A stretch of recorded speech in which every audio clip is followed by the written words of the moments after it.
그 평균 유입량은 구해질 것 같아요. 하루에 평균 이만큼이 들어온다. 그리고 이 하루에 들어오는 1일치 유입량을 정화시키는 비용이, 자, 이 원인자 부담금. 왜 제목이 원인자 부담금으로 정해졌을까?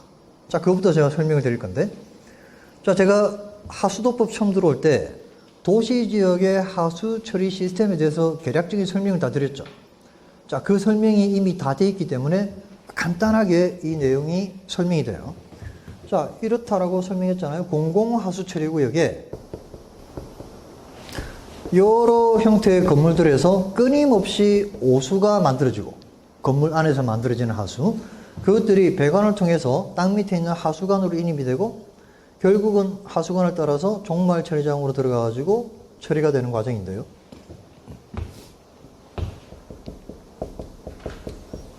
이렇게 인입이 돼가지고 여기서 정화장치가 돌아가가지고 강으로 바다로 이렇게 유출이 되는 과정으로 해결이 됩니다.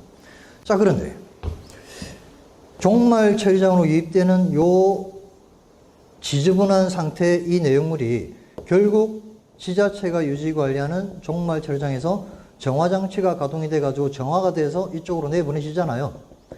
자, 그런데 이 비용이 어마어마한 천문학적인 비용이 들 거라고 제가 전에 말씀드린 적 있죠. 그럼 이 비용은 어떻게 감당할까?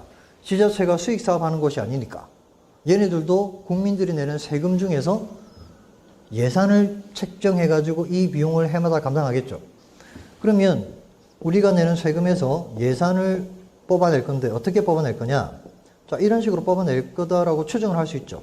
자, 하루에 이 종말 처리장으로 유입되는 양이 있을 건데 그 평균 유입량은 구해질 것 같아요. 하루에 평균 이만큼이 들어온다. 그리고 이 하루에 들어오는 1일치 유입량을 정화시키는 비용이 얼마 정도 든다. 요거까지는 계산이 될 것 같아요. 자, 거기다가 1년이 365일이니까 요만큼을 곱하면 평균 유입량만큼 1년 동안 소모되는 비용 정도는 충분히 이론적으로 뽑아지죠. 자, 여기다가 더하기 어떤 일이 일어날지 모르니까 예비비를 얼마를 더 얹어가지고 요렇게 아마 해마다 예산을 편성해서 돌릴 것 같아요. 이렇게. 자, 그런데 요 예산이 문제없이 사용이 되려면 여기서 잡아놓은 평균 유입량을 크게 벗어나지 않는 양만큼 매일 들어와 줘야 되죠. 그래야 이 비용에서 다 감당이 될 거잖아요. 그런데 어제까지 요 평균 유입량만큼 들어왔어요. 어제까지. 근데 오늘 하루 만에 이만큼이 들어와 버린 거예요. 종말 처리장으로. 그럼 들어오는 양이 늘어나는 만큼 거기에 들어가는 비용도 더 많이 들겠죠. 근데 이게 한두 번 있는 게 아니고 수시로 이런 일이 자꾸 일어나면 잡아놓은 예산으로는 감당이 안 되는 사태가 벌어지겠죠. 그럼 어떻게 해야 될까요? 이런 일이 자꾸 벌어지면. 그때마다 추경을 편성해서 발등에 불 끄듯이 이렇게 해결할 수는 없는 노릇이고. 그래서 우리 하수도법은 어떻게 규정을 해놓고 있다? 이런 일이 벌어지면 우리가 감당이 안 된다. 그러니 어떻게 하겠다? 이런 일이 벌어지는 원인을 제공한 사람을 찾아가지고 그 사람한테 늘어나는 비용을 부담시키겠다 이거예요. 그래서 제목이 이렇게 정해져요. 하수도 원인자 부담금. 자, 그럼 우리가 중개하는 과정에서 어떤 일이 벌어지면 중개 과정에서 원인자 부담금이 나오겠다? 결국 종말 처리장에 이런 변화가 생기면 그 중개권은 원인자 부담금이 나오는 중개다 이 말이에요. 쉽게 표현하면 종말 처리장에 들어오는 양이 이전보다 더 많아지게 되는 중개를 해버리면 그 중개권은 원인자 부담금이 나온다 이 말이에요. 자, 그럼 어떤 경우일까? 가볼까요? 자, 서울 시내 모처에 우리가 중개를 하게 됐는데 이런 중개를 하게 되면 원인자 부담금 나올까요? 자, 한 100평 정도 되는 상가가 있는데 100평. A라는 분이 오랫동안 이 자리에서 옷가게를 운영하고 있었어요. 의류점을. 근데 코로나 사태를 맞고 해가지고 사람들이 장사가 잘 안 돼. 그러니까 버티다 안 돼가지고 내놨어요. 그러니까 우리가 여기에 누구를 중개하느냐? 옷가게 하던 자리 이런 업종을 중개하게 된 거죠. B가 들어가요? 뭐? 얘가 들어가려고 해요. 100평 정도 되니까.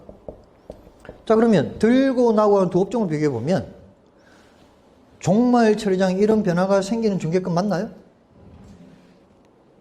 옷가게하고 감자탕하고 비교해보면 하루아침에 이런 변화가 생길 수 있죠. 자, 그럼 이런 중개할 때 우리가 원인자 부담금 나오겠다, 안 나오겠다? 당연히 나옵니다. 이런 중개를 하면 이 중개 과정에서 원인자 부담금이 나온다. 얼마 나온다? 지자체마다 다르고 금액은 계산해 봐야 되겠지만 기본적으로 전국 평균으로 따지면 수천만 원 나온다 이 말이에요. 자, 반대로 감자탕집을 오래 하고 있던 자리에 옷가게 할 사람이 거꾸로 이쪽으로 들어가요. 반대 방향으로. 자, 그럼 이 중개권은 원인자 부담금이 나올까요, 안 나올까요? 이거 안 나와요. 됐죠? 요게 바로 개념이에요. 자, 그러면 감자탕집을 하고 있는 자리에 똑같은 감자탕이 들어가게 되면 원인자 부담금 나올까요? 감자탕 하고 있는 집에 똑같은 감자탕이 들어가게 되면 이런 변화가 생기나요? 안 생기죠. 어제 들어왔던 만큼 똑같이 들어오는 거잖아요. 이런 경우는 원인자 부담금이 안 나와요.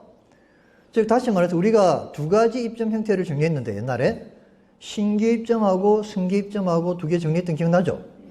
그러면 이전 업종하고 똑같은 업종이 들어가게 되면 우리가 흔히 승계라고 부르잖아요. 이런 승계 입점의 경우에는 원인자 부담금이 나온다, 안 나온다? 안 나와요. 됐죠? 그러면 신규 입점으로 들어갈 때 그것도 이전에 있던 업종보다 새로 들어가는 놈이 훨씬 더 오수 발생량이 많은 업종을 집어넣게 되면 이때 원인자 부담금이 나온다 이 말이에요. 근데 그 금액이 만만치 않은 금액이라 우리가 꼭 알고 있어야 된다. 자, 그럼 이거를 한마디로 정의해 볼까요? 우리 하수도법이 정해놓고 있는 하수도 원인자 부담금 언제 나오는데 그 정의를 한번 적어 볼까요? 자, 정의를 딱 한 표현으로 적자면 이렇게밖에 못 적어요. 이때 원인자 부담금이 나온다 이 말이에요.